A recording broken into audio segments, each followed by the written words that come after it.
You won't believe what came out of a little girl's mouth that day. One word, one tiny word, turned my entire world upside down. She looked at me with wide, innocent eyes, called me mommy, and then whispered the kind of secret that destroys friendships forever. Stay with me, because the truth hiding behind her voice is darker than I ever imagined. My name is Rebecca Hayes, and I'm 31 years old. Until a few months ago, I thought I knew what friendship meant. I thought I knew who I could trust, who I could call family, and who would stand by me through every storm. That person was Megan Carter, my best friend since we were 15. Megan was the kind of woman people noticed the second she walked into a room. She had confidence that carried her like sunlight, a sharp wit that made people laugh, and a way of commanding attention without even trying. And for most of my adult life, I was proud to stand beside her. We shared everything: our dreams, our mistakes, our heartbreaks, even our apartments back when money was tight. When she had her daughter, Lila, 6 years ago, I became Aunt Becca without question. I babysat, I painted nursery walls, I stayed up late rocking a crying newborn while Megan caught her breath. That little girl had a piece of my heart from the very beginning. So when Lila slipped her small hand into mine at the park one Saturday afternoon and called me mommy, I laughed at first. Kids make mistakes all the time. They mix up names, repeat things they hear, blur lines between the adults in their lives. But then Lila tugged me closer, leaned in so close her lips brushed my ear, and whispered, "Please don't tell her I know." It froze me where I stood. My smile faltered, my grip on her hand tightened just slightly. "Don't tell her I know? What do you mean, sweetheart?" I asked softly, crouching down so I could see her face. Lila's big brown eyes, so much like Megan's, flickered nervously. She glanced around as if someone might overhear. Then she shook her head. I know you're my real mommy. But she doesn't want me to say. My heart stuttered in my chest. My real mommy. The words didn't make sense, couldn't make sense. I searched her face for any sign she was joking, repeating something silly, playing a game. But she wasn't smiling. She was dead serious. I tried to keep my voice steady, gentle. "Lila, who told you that?" She shrugged. "Nobody. I remember things. I remember a different house. And I remember your voice." She hesitated, her small fingers tightening around mine. "Please don't be mad. I know she loves me. But I also know she's not the one who had me." Her words landed like stones in my stomach. My throat tightened, and for the first time in years, I didn't know how to breathe around Megan's daughter. Because if what Lila was saying was true, then Megan, my best friend, the woman I trusted with my entire life, had been keeping a secret so huge, so destructive, that it threatened to unravel everything I thought I knew about our friendship. And as Lila stared up at me, waiting for an answer, I realized I had just stepped into a storm that would change us all. The walk back from the park felt like miles. Lila skipped beside me, swinging her arm like nothing had happened, while my heart thundered like a drum in my chest. Every laugh, every little word she spoke after that sounded louder than it should have, echoing against the secret she had just spilled into my ear. When Megan pulled up in her SUV to pick her up, she greeted me with her usual dazzling smile. "There's my girl," she called, leaning across the seat as Lila ran to her. I forced my lips into a smile, but my throat was dry. As Megan buckled her daughter in, I couldn't help staring at them, Megan's sharp cheekbones, Lila's soft features. For years, I'd heard people say, she's her mother's twin. But now, all I could see were questions. "Thanks for watching her," Megan said as she straightened up. She reached out and gave my arm a squeeze, casual, trusting. "I don't know what I'd do without you." The words hit differently this time. "What would you do without me?" I wondered. "Would you even have her at all?" I swallowed hard. "Anytime," I said, though my voice sounded thin to my own ears. That night, I couldn't sleep. I lay in bed staring at the ceiling, Lila's words circling in my mind like vultures. "I know you're my real mommy." How could she know something like that? How could she remember a different house? A different voice? Unless. The thought hit me like a cold splash of water. Unless it was true. Memories of the past pressed in, uninvited. I remembered the summer before Megan showed up pregnant out of nowhere. We were 24, still finding our way in the world. She'd always been private about the father, brushing off questions with a laugh and a wave of her hand. I never pushed. I trusted her. But now, with 6 years of hindsight, all those little silences felt heavier. I told myself I was imagining things. Kids say strange things. Their memories twist, their dreams mix with reality. But Lila's eyes, those weren't the eyes of a child making up a story. By the next morning, I had convinced myself I needed answers. I drove to Megan's house, rehearsing a dozen different ways to start the conversation, each one collapsing under the weight of what I was accusing her of. She greeted me in pajamas, coffee mug in hand, hair piled on her head. "You look like you didn't sleep a wink," she teased. "What's going on?" I almost told her right there. Almost asked, "Is Lila really mine?" But when I saw her leaning against the doorway, so relaxed, so utterly unguarded, the words jammed in my throat. If I was wrong, I'd destroy the closest bond one had. If I was right, I smiled weakly. Just busy, I guess. But inside, I was burning. Because now I carried a secret, Lila's secret. And the longer I kept it, the more it felt like a bomb ticking in the middle of my friendship with Megan. I told myself I wouldn't obsess. I told myself to let it go, to chalk it up to a child's imagination. But the more I tried to shove Lila's words to the back of my mind, the more they clawed their way forward. By midweek, I was replaying every detail of the years before Megan had Lila. Every late-night conversation, every strange gap in her story. The summer she left town for a break. The way she avoided talking about her pregnancy until she was already showing the father she never named. At the time, I respected her privacy. But now, those silences felt less like choice and more like cover-ups. I found myself sitting at my kitchen table with an old photo album cracked open in front of me. Inside were snapshots of us through the years, beach trips, birthday parties, endless coffee dates. And then there was a gap, an entire year missing. I flipped through it over and over, realizing I had no pictures of Megan between late spring and the following summer. That was the year she left. My chest tightened. What if she wasn't just gone for a break? What if she was hiding something bigger? The questions burned hotter when I noticed something else, a small box tucked inside the back of the album. I had forgotten I'd even kept it. Inside were letters Megan had sent me during that year away. Most were short, vague. "I'm fine, don't worry. I'll explain soon." None of them explained anything at all. But one caught my eye. The handwriting was shakier than usual, and the words were smudged like she'd been crying. Sometimes I think I've made the biggest mistake of my life. But I can't turn back now. If you only knew the truth. My stomach dropped. What truth? That night, I couldn't eat. Couldn't think straight. My mind kept circling back to Lila's whisper. "Please don't tell her I know." Why would a child be afraid to let her own mother know she remembered something? Unless she sensed it wasn't supposed to be remembered at all. The next morning, I tried to act normal. Megan invited me over for brunch, and I accepted, telling myself I'd watch, listen, pick up on details I might have missed before. Her house smelled like cinnamon and coffee, sunlight spilling across the hardwood floors. Lila sat at the table coloring, her little tongue poking out as she focused. When she looked up at me and smiled, a jolt went through me. It wasn't just that she looked familiar. It was the shape of her smile, the way one corner lifted higher than the other, the way her nose crinkled just slightly. It was my smile. "Becca," Megan said brightly, pulling me back. "Come eat before it gets cold." I sat down, my heart hammering. Megan chattered on about work, about bills, about some neighbor drama, but I barely heard her. I was too busy staring at Lila, every gesture, every expression, every laugh. Because the longer I looked at her, the harder it was to deny the thought building inside me. Megan hadn't just been hiding who Lila's father was. She had been hiding me. I tried to steady my voice as I cut into the stack of pancakes Megan had made, but every bite turned to dust in my mouth. Across the table, Megan was animated, telling a story about one of her co-workers.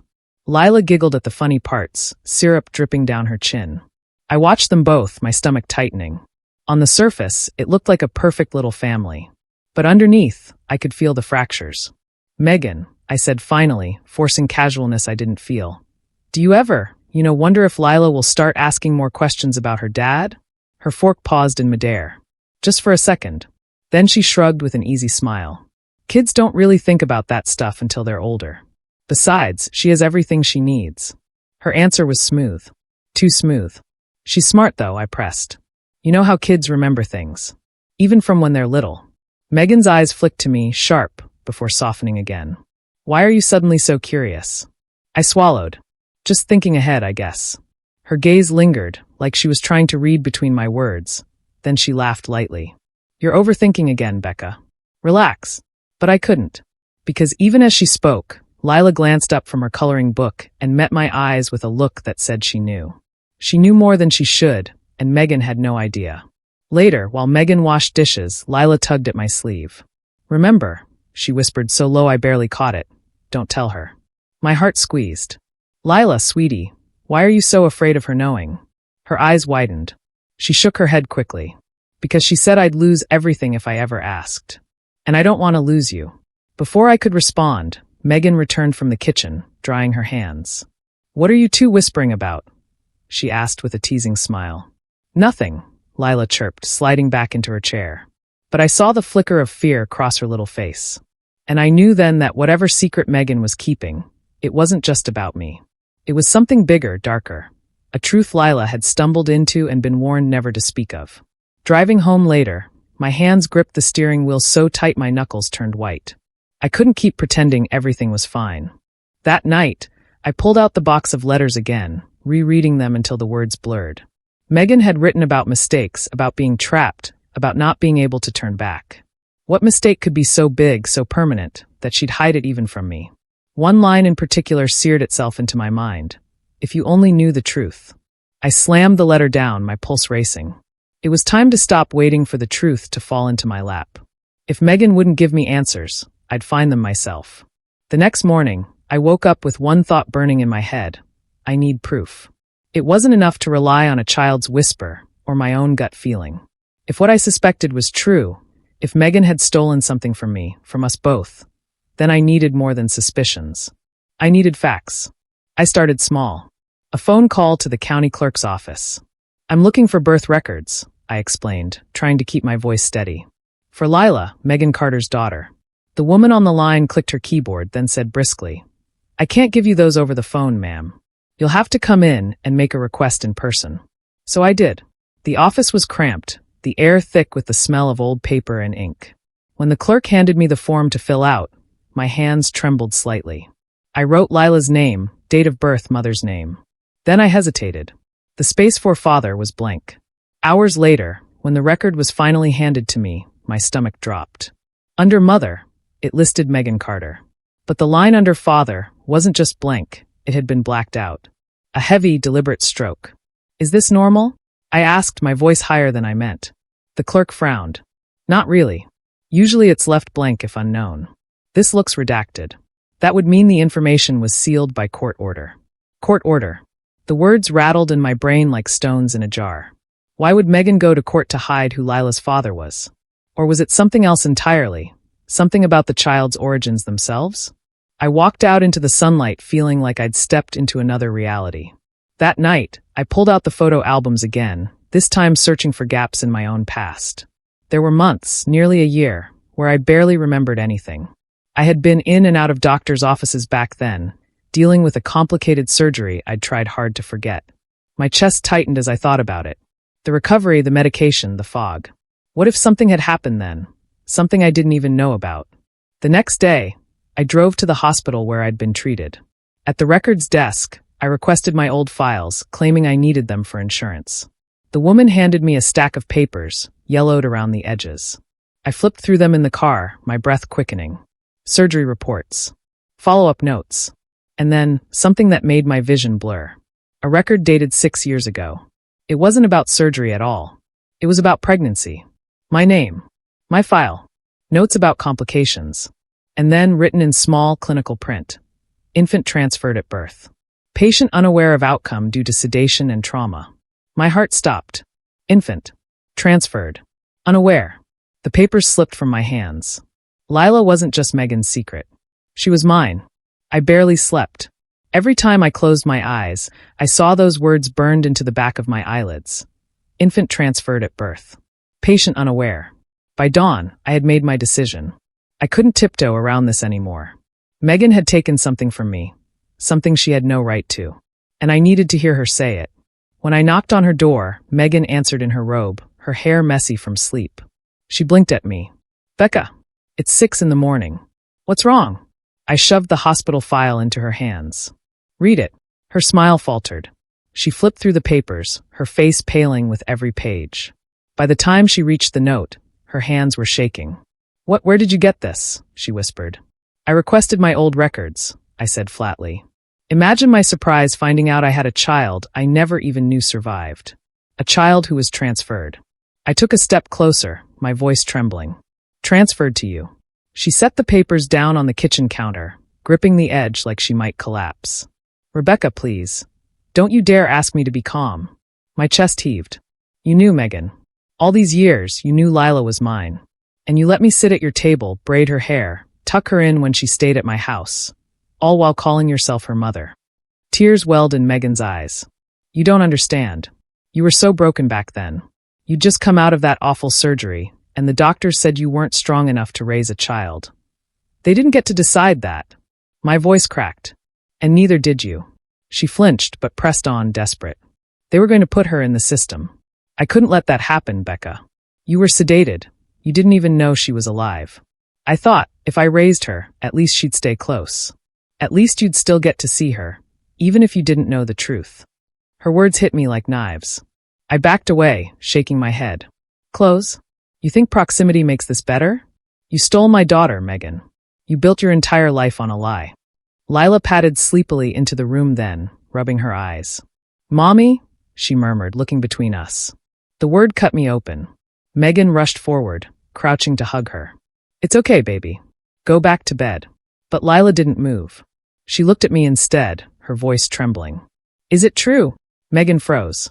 I covered my mouth, fighting back tears. This wasn't how she should have found out. Not like this.